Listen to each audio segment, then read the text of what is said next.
sangat berat. Kenapa? Karena sebagai anak kami harus mengurus orang tua, merawat, bahkan juga banyak kali kami harus pergi ke rumah sakit untuk mengantar berobat di rumah sakit. Apabila kami menerima SK secara tulisan, hitam di atas putih, berarti itu tanda bahwa Tuhan menyuruh kami harus pergi ke tempat yang baru untuk melayani. Kami pun bersiap dan kami berangkat ke tempat tugas yang baru.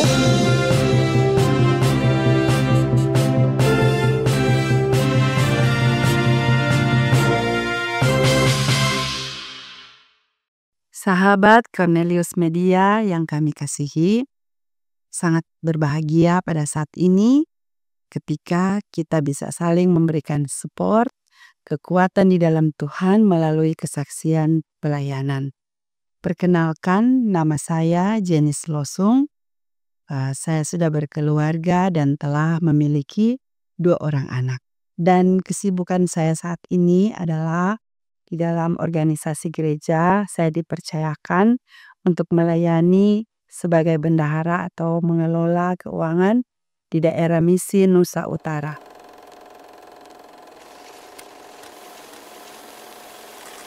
Yang ingin kami bagikan kesaksian yaitu kesaksian pelayanan kami. Ya, pada waktu itu kami ditugaskan untuk pergi melayani di tempat yang baru. Dan terus terang pada saat itu dalam pikiran kami sudah nyaman di tempat pekerjaan yang semula dan kami enggan untuk berpindah. Tetapi dalam komitmen pelayanan kami harus pergi kemanapun diperintahkan atau diatur, kami harus pergi sehingga di dalam keluarga kami bergumul. Yang menjadi pergumulan kami kala itu yaitu kami memiliki orang tua yang sudah tua dan sakit-sakitan. Sehingga ketika kami akan pergi berpisah tentu saja sangat berat. Kenapa? Karena sebagai anak kami harus mengurus orang tua, merawat, bahkan juga banyak kali kami harus pergi ke rumah sakit untuk mengantar berobat di rumah sakit. Kami pun berdoa, keluarga bergumul. Dalam hati saya berkomitmen. Apabila kami menerima perintah atau surat keputusan itu secara lisan, belum ada tulisannya, berarti Tuhan tidak kehendaki.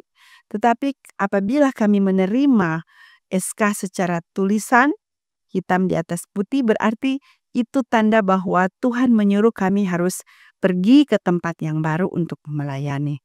Kami bawakan terus dalam doa, kami bergumul keluarga sambil pun kami berkonsultasi dengan orang tua dan berkata kepada mereka bahwa bagaimana seandainya kalau kami ini ditugaskan di tempat yang jauh. Tetapi luar biasa pada waktu itu orang tua juga memberi support. Mereka katakan Tuhan pasti akan memelihara, sehingga kami menjadi yakin.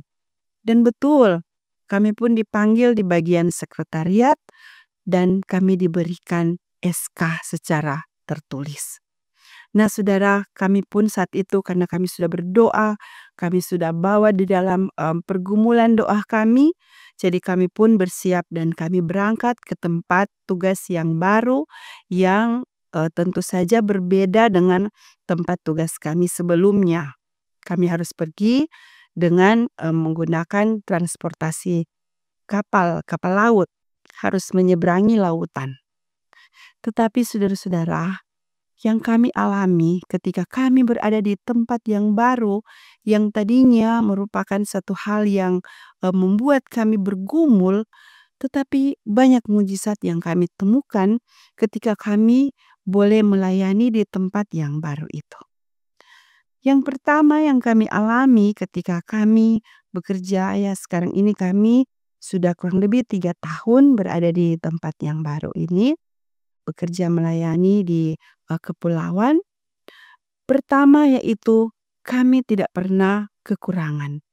Kami selalu dipenuhi baik kebutuhan makan maupun pakai, dan juga kebutuhan untuk transportasi, karena di sana ketika kami mengadakan pelayanan itu harus menyeberangi lautan menggunakan transportasi kapal yang membutuhkan biaya yang besar. Kami tidak pernah kekurangan. Kemudian hal kedua mujizat yang kami dapatkan adalah orang tua kami dipelihara dan jarang sekali mereka memberikan kabar untuk mendapatkan pertolongan emergensi atau harus dirawat segera di rumah sakit. Dan mereka dalam keadaan baik-baik saja. Luar biasa, puji Tuhan, kami merasakan mujizat itu. Selanjutnya kami merasakan bagaimana pertolongan Tuhan ketika kami boleh bersama-sama dengan masyarakat umat Tuhan di tempat yang baru itu, yang tentu saja berbeda secara struktur ekonomi, sosial maupun budaya yang berbeda. Tetapi kami boleh menyatu dengan mereka dan melihat secara dekat apa yang menjadi profesi mereka. Profesi yang mereka geluti yang sangat dipengaruhi oleh keadaan iklim atau cuaca dan keadaan alam yang ada. Dan kami boleh bersama-sama memikirkan bagaimana sehingga kita boleh merubah masa depan yang lebih baik melalui pendidikan kepada anak-anak, walaupun dengan pendapatan atau penghasilan yang diterima yang tidak seberapa, ya, karena kehidupan yang serba minim di daerah kepulauan. Dan berikut juga kami mendapatkan satu kekuatan secara rohani, yaitu Tuhan itu ada dalam segala situasi. Apakah kita berada di gunung atau di lembah atau di laut sekalipun, Tuhan tetap memelihara. Buktinya banyak sekali juga mujizat yang kami alami, yaitu ketika kami mengalami masalah tidak memiliki lagi biaya atau kekurangan biaya untuk melakukan operasional di dalam pekerjaan kami. Kami mendapatkan bantuan, Tuhan mengirimkan bantuan melalui orang yang kami tidak saling mengenal. Bahkan ketika kami bertanya, bagaimana Anda mengenal kami? Mereka hanya menjawab bahwa Tuhan yang menuntun sehingga mereka boleh memberikan bantuan. Luar biasa pengalaman yang kami alami. Dan hal ini menjadi satu kekuatan, motivasi bagi kita semua. Satu ayat dalam Nahum 1 ayat 7 dikatakan, Tuhan itu baik. Ia adalah tempat pengungsian pada waktu kesusahan. Ia mengenal orang-orang yang berlindung kepadanya. Dan ayat ini menjadi satu kekuatan dan pegangan bagi kami bahwa Tuhan tidak pernah melupakan umatnya. Dan Dia selalu mau menolong kita. Dia mengingat siapa kita ini. Dan Dia akan memenuhi semua kebutuhan kita, bukan keinginan kita. Kiranya kesaksian pelayanan yang kami bawakan ini boleh menjadi satu kekuatan bagi kita semua, sahabat media Cornelius. Tuhan memberkati.